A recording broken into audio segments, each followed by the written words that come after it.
जिस समय भगवान कृष्ण ने 7 वर्ष की अवस्था में गोवर्धन को अपनी उंगली पर उठाया था, तो क्यों उठाया था किसी को मालूम है? क्यों उठाया था गोवर्धन पर?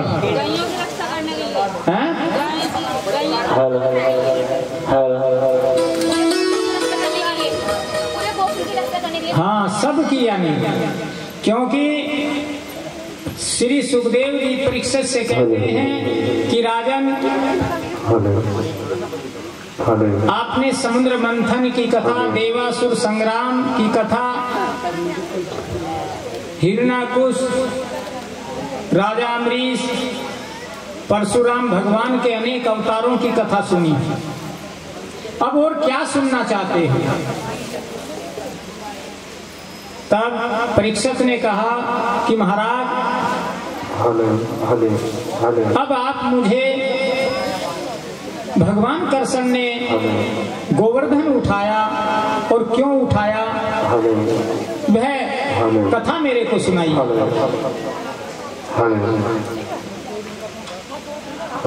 गोकुल में सभी गोकुलवासी नंद बाबा के साथ इंद्र की पूजा अनेकों वर्षों से करते आ रहे थे और उनको 56 प्रकार के भोग बना करके, जैसे हम आज भी अपने त्योहारों पर भोजन बनाते, प्रसाद बनाते और भोग लगा करके खाते, इसी प्रकार प्रति वर्ष इंद्र की पूजा होती थी। भगवान कृष्ण ने ये लीला करी और नंद बाबा से कहा कि बाबा, आप ये किसकी पूजा करते हैं? कि हम इंद्र की पूजा करते हैं। कि इसको क्यों करते हैं? कि इंद्र देवताओं के राजा हैं और वर्षा करते हैं, वर्षा से अन्न है, इसलिए हम इंद्र के लिए ये यज्ञ का अनुष्ठान करते हैं। यज्ञ से वर्षा होती और वर्षा से अन्न, अन्न से जीवन है, इसलिए हम प्रतिवर्ष इंद्र यज्ञ करते और 56 प्रकार का व्यंजन बना करके भोग लगाते। कि बाबा, कभी इंद्र ने दर्शन दिया? कि आज तक दर्शन तो दिए। कभी उसने स्वयं आकर के भोग लगाया? कि आज तक नहीं। तो फिर इतने वर्षों से आप उनकी पूजा भी कर रहे, भोग लगा रहे और आज तक दर्शन नहीं दिए, फिर भी तुम जो है उसकी पूजा करते आए, तो फिर क्या करें? कि आप गोवर्धन की पूजा करें। और जब गोवर्धन को आप 56 प्रकार का व्यंजन, भोग, प्रसाद तैयार करके उनकी शरण में जाएंगे और उनकी आराधना करेंगे, उनको पुकारेंगे, तो स्वयं प्रकट होकर के गोवर्धन आपके प्रसाद का भोग लगाएंगे। कि ऐसा है? कि हाँ, आप प्रैक्टिकल कर लो। सभी गोकुलवासी मान जाते हैं। जब सभी गोकुलवासी मान गए, सबने अपने अपने घर, जिसकी जैसी सामर्थ्य थी उसी प्रकार अनेकों प्रकार के व्यंजन, प्रसाद यानी भोजन बनाया और सब नगरवासियों ने जब तैयार किया तो वो छकड़ों में लाद लाद करके, यानी बैल बुग्गी जो होती है, उसमें वो अपने सभी नगरवासी चल दिए और जाकर के भगवान कृष्ण ने एक गोवर्धन का रूप धारण किया और गोवर्धन पर्वत की चोटी पर खड़े हो गए। एक स्वरूप से उनके पास खड़े हो गए और कहा कि देखो बाबा, सभी गोकुलवासी देखो, गोवर्धन जी वो खड़े देखो। अब जब सबने देखा तो वो तो वहां पर गोवर्धन जी खड़े साक्षात, कि अब देखो आप इनको प्रार्थना करो और भोग प्रसाद स्वीकार करने के लिए इनको आह्वान करो। आपका प्रसाद जैसे आप यहाँ रखोगे, अब वो इतने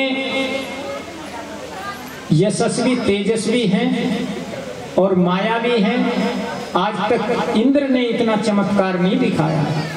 और स्वयं आपका भोजन देखना कैसे वो ग्रहण करते हैं। जब प्रार्थना करी और गोवर्धन को पुकारा तो गोवर्धन के रूप में भगवान कृष्ण ने उनके 56 प्रकार के व्यंजन को स्वीकार किया और भोजन के जो थाल थे स्वयं यानी गोवर्धन पहाड़ पर उठे चले जा रहे हैं और गोवर्धन स्वयं खा रहे हैं। ये चमत्कार देखकर के सब दंग रह गए कि आज तक इंद्र की इतने दिनों से पूजा की परंतु कभी दर्शन नहीं दिया, और आज पहली बार ही गोवर्धन की पूजा की और स्वयं प्रकट होकर के हमारे प्रसाद को ग्रहण कर रहे हैं, यानी भोग लगा रहे हैं। ये चमत्कार देख करके जब इंद्र को उसी तिथि, उसी तारीख, उसी दिन भोग नहीं मिला, इंद्र ने सोचा कि आज के दिन प्रतिवर्ष गोकुलवासी मेरी पूजा करते थे और मेरे को भोग लगाते थे, परंतु इस वर्ष नहीं। देवताओं को आदेश दिया, देखो उन्होंने कहा कि गोकुल में नंद बाबा के यहाँ उनका एक करसन नाम का छोरा है और उसने अब के आपकी पूजा छुटवा ली और गोवर्धन की पूजा कर दी। तब इंद्र ने ईर्ष्यावश पूरे गोकुल पर प्रलय की तरह बारिश कर दी और उस वर्षा ऋतु में जलमग्न होने लगा। तब इकट्ठे होकर गोकुलवासी नंद बाबा के यहाँ कि बाबा तुम्हारे इस कन्हैया ने इंद्र की पूजा छुटवा करके अब पूरी गोकुल नगरी क्या सारा जलमग्न हो जाएगा, इसलिए ये इसने अच्छा नहीं किया, अब सब जलमग्न, सब जल में डूब करके मर जाएंगे। तब कन्हैया को कहा कि कन्हैया अब इसके कोप से इंद्र के कौन बचाएगा, कि जिसकी पूजा करी वही इसके कोप से बचाएगा। चलो सभी, और गोवर्धन के पास इकट्ठा होकर के जब गए तो भगवान कृष्ण ने जो अब गोवर्धन की झांकी होगी, यानी अभी फिलहाल नहीं, काफी देर बाद, तो भगवान कृष्ण ने उस गोवर्धन को अपनी एक उंगली पर उठा लिया। जब एक उंगली पर गोवर्धन पर्वत को उठाया, सभी गोकुलवासी उस पर्वत के नीचे हो गए। उस पर्वत की 12 कोस की भी परिक्रमा है, 84 कोस की भी है। तो परिक्रमा होती जैसे वृंदावन की परिक्रमा होती है, सभी तीर्थों पर जाते तो उनकी परिक्रमा होती है, तो ऐसे ही गोवर्धन की परिक्रमा भी है। उस समय इंद्र ने पूरी शक्ति मेघों को आदेश दे दिया कि जाओ महाप्रलय कर दो, परंतु सब नगर निवासी उस पर्वत के नीचे आ गए और उसकी तलहटी में भगवान कृष्ण ने गोवर्धन को धारण किया तो गिरधारी कहलाए। बोलो गोवर्धन गिरधारी की। अब इंद्र ने जब इतनी बारिश की तो भगवान ने सुदर्शन चक्र को आदेश दिया कि जाओ, एक भी बूंद धरती के ऊपर न गिर पाई। सुदर्शन चक्र की गति जितने भी अस्त्र शस्त्र हैं सबसे तेज है। उसके बाद एक भी बूंद जितनी भी वर्षा हो रही थी परंतु नहीं गिरी। सबको सुदर्शन चक्र उस पर्वत पर इतनी मूसलाधार बारिश महाप्रलय के लिए इंद्र ने की, परंतु कुछ भी नहीं हुआ। जब मेघ बरसते बरसते थक गए, पानी लाते लाते थक गए, जब जाकर के इंद्र को कहा कि ये स्थिति है, हमने इतनी महाप्रलय के लिए बारिश की परंतु हाँ तो कुछ भी गोकुलवासियों का कुछ नहीं बिगड़ा। तब इंद्र समझ गया कि ये कोई साधारण कन्हैया, ये बच्चा साधारण नहीं, ये तो स्वयं परमपिता परमात्मा ने कृष्ण के रूप में अवतार लिया है। तब इंद्र ने आकर के भगवान कृष्ण के चरण स्पर्श कर माफी मांगी, यानी इंद्र का मान मर्दन किया, और तभी से गोवर्धन पूजा होती आ रही है। बोलो गोवर्धन भगवान की जय। इस प्रकार भगवान कृष्ण लीला करते करते और नंद बाबा के लाड दुलार प्यार से गोकुल में रहने लगे, और गोकुल की गलियों में ग्वाल बालों के साथ खेला करते थे। एक दिन की बात, नंद बाबा 4 बजे से पहले, यानी 2 बजे का समय था, 4 बजे से पहले, इसलिए अगर कोई पर्व है, त्योहार है, जैसे कांवल जल भर के लाते हैं तो उसमें रात्रि का समय भी अनुकूल रहता है, परंतु बिना त्योहार और बिना किसी उत्सव के, पर्व के 4 बजे से पहले किसी नदी में स्नान नहीं करना चाहिए। एक दिन नंद बाबा 2 बजे के लगभग उठे, क्योंकि पहले ऐसा था जैसे देहात में मुर्गे बोल जाते ना तो उसको समझते थे 4 बजे के, अब वो 2 बजे ही कोई बोल गया तो नंद बाबा 2 बजे उठ के यमुना जी में स्नान करने चले गए। जब स्नान करने चले गए तो जल के देवता का हमने नाम बताया था, क्या बताया था? वरुण देव। अब वरुण देव के यक्ष जो थे वो वहां पर थे। जैसे 2 बजे यमुना जी में नंद बाबा ने डुबकी लगाई तो यक्ष उसको पकड़ के ले गए वरुण के पास। वरुण के पास जब ले गए तो जो नंद बाबा के साथ आए थे उन्होंने कहा कि नंद बाबा डूब गए, तो उन्होंने स्नान भी नहीं किया और वापिस चले गए। जाकर के कहा कि नंद बाबा जी यमुना जी में डूब गए हैं। तब भगवान कृष्ण आए और यमुना जी में उसी स्थान पर जहां पर नंद बाबा यमुना जी में जलमग्न हुए थे एकदम डुबकी लगा। जब यमुना जी में भगवान कृष्ण ने डुबकी लगाई और वरुण जी के पास पहुंच गए। जब वरुण जी के पास गए उससे पहले ही यक्षों ने उन्हें रोकना चाहा। उनको क्या मालूम कि ये सर्वशक्तिमान परमपिता परमेश्वर है और उन्होंने ही कृष्ण के रूप में अवतार लिया है। तब वरुण जी ने, यक्षों ने वरुण को जाकर के कहा कि एक ऐसे से बालक है और वो ये कह रहे कि मेरे नंद बाबा यहाँ आए हैं। जब ये बात वरुण को कही तो वरुण समझ गए कि मेरे पास तक यहाँ जल में मानव मात्र कोई नहीं आ सकता था, इसलिए भगवान ने अवतार लिया है। और ये जो नंद बाबा के यहाँ और वही कृष्ण आ रहे तो वही उन्होंने कृष्ण के रूप में अवतार लिया है, आने दो। जैसे ही गए वरुण ने उठकर कृष्ण जी का स्वागत किया कि बताओ आप कैसे आए। कि मेरे नंद बाबा को आपके यक्ष उठा लाए हैं। कि हाँ प्रभु, मैंने आपके दर्शन करने के लिए ही आपके बाबा नंद बाबा को उठा करके यहाँ यक्षों से मंगवाया था, इसलिए आप आए, आपका स्वागत है और मैं दंडवत प्रणाम करता हूँ।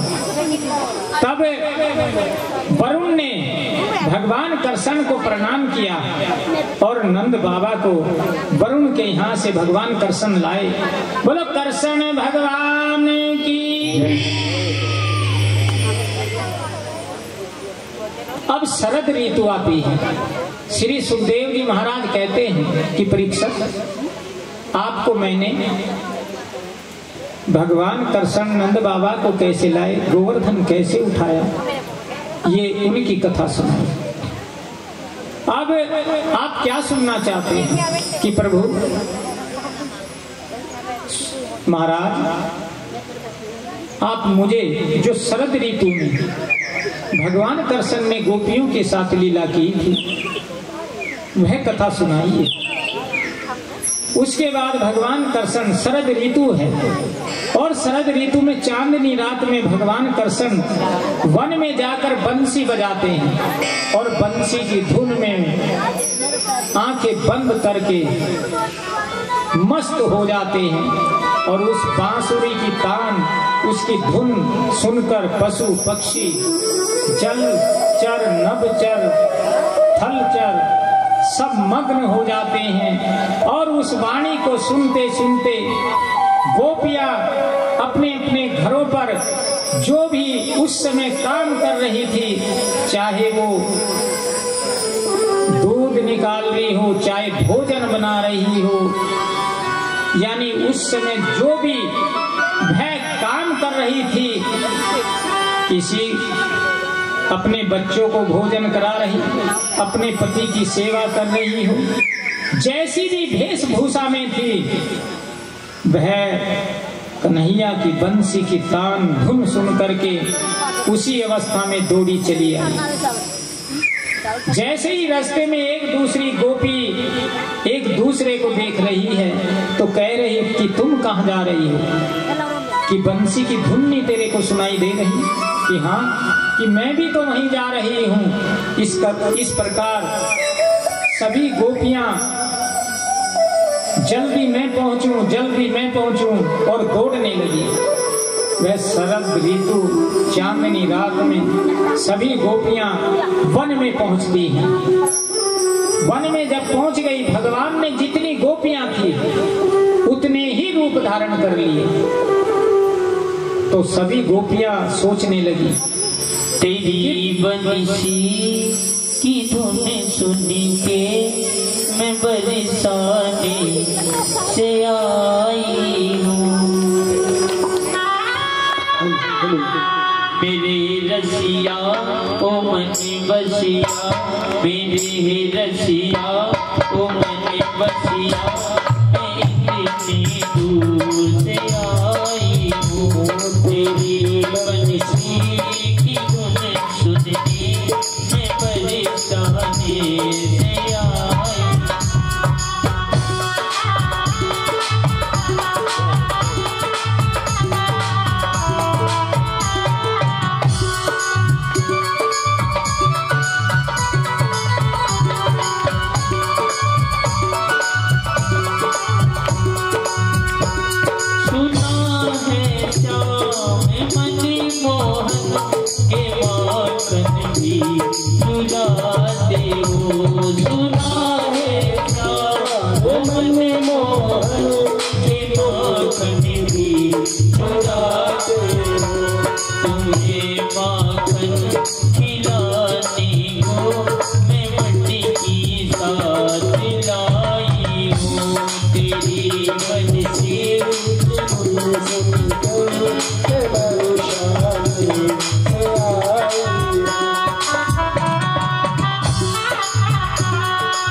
सुना है श्याम मणि मोहन कि तुम्हें गैया चराते हो सुना है मनी मोहन तुम गैया चराते हो। तेरी गैया चराने को मैं ग्वाले साथ लाई हूँ। तेरी गैया चराने को मैं ग्वाले साथ लाई हूँ। तेरी बंसी की धुन सुन के मैं बरसाने से आई हूँ। मैं बरसाने से आई हूँ। बोली बांके बिहारी लाल की जय हो। बोलो भागवत भगवान की जय हो। इस प्रकार गोपियां भगवान कृष्ण के साथ वन में उस शरद ऋतु में चांदनी रात में रास कर रही हैं। काफी देर हो गई, परंतु एक दूसरी सखी गोपियां सोचती कि भगवान कृष्ण मेरे को ही ज्यादा प्यार करते हैं, क्योंकि सबसे पहले मेरे पास आए।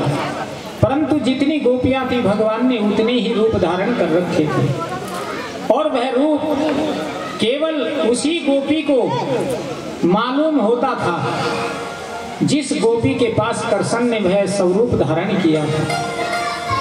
इसलिए जितनी गोपी उतने कृष्ण।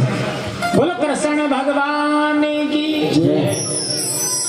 इस प्रकार राधा के मन में आया कि सबसे ज्यादा भगवान कृष्ण मुझे ही चाहते हैं, क्योंकि जितने स्वरूप थे सब गोपियों के पास वे राधा को नजर नहीं आई, और राधा को कुछ दूरी पर सब गोपियों से अलग भगवान कृष्ण ले गए।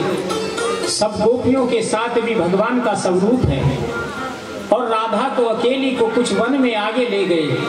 राधा को चलते चलते मन में आया कि कृष्ण जी मेरे को ही ज्यादा चाहते हैं, बाकी गोपियों को पीछे छोड़ दिया और मेरे को अकेले ले जा रहे हैं। इसलिए मेरे से इस धरती पर अधिक कृष्ण जी किसी को नहीं चाहते, तो क्यों ना मैं कृष्ण जी से कहूं कि मैं बहुत थक गई हूं, अब मेरे को अपने कंधे पर बैठा लो, आगे मेरे पर चला नहीं जा रहा।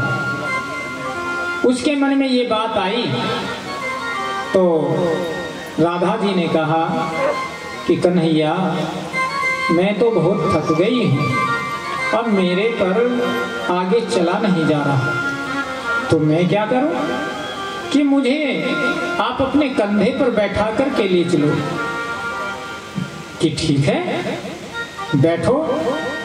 जैसे ही कृष्ण जी नीचे हुए और राधा ने बैठना चाहा तो भगवान कृष्ण अंतर ध्यान हो गए। बोलो कृष्ण भगवान की। भगवान कृष्ण जी अंतर ध्यान हो गए, और वहां और गोपियां भी नहीं, अकेली राधा। जब भगवान कृष्ण वहां से अंतर ध्यान हुए तो सारे स्वरूप अंतर ध्यान हो गए, सब गोपियों के पास से गायब। तो सारी गोपियां एक दूसरे को कहने लगी कि तुमने कृष्ण को देखा कि अभी अभी तो मेरे पास था अभी गया, कि तुमने देखा अभी मेरे पास था अभी गया, क्योंकि सबके पास कन्हैया थे। इस प्रकार ढूंढते ढूंढते वे गोपियां जहां राधा जी रो रही थी अकेली, और कन्हैया को ढूंढते ढूंढते वहां पर आगे वन में घूम रही थी, वहां पर जब गोपियां पहुंची तो गोपियों ने कहा कि राधा आपके पास तो हमने सोचा था कि कन्हैया आपके पास होंगे, कि हमारे पास तो है ही नहीं, मेरे पास से भी वो गायब हो गए, कि हमारे पास भी नहीं। तो सब यहाँ ढूंढती हैं, वृक्षों से, लताओं से, पक्षियों से, पेड़ों से पूछ रही हैं। और बाकी बिहारी लाल की। राधा ढूंढ रही किसी ने मेरा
हुए ओ राधा तेरा श्याम देखा।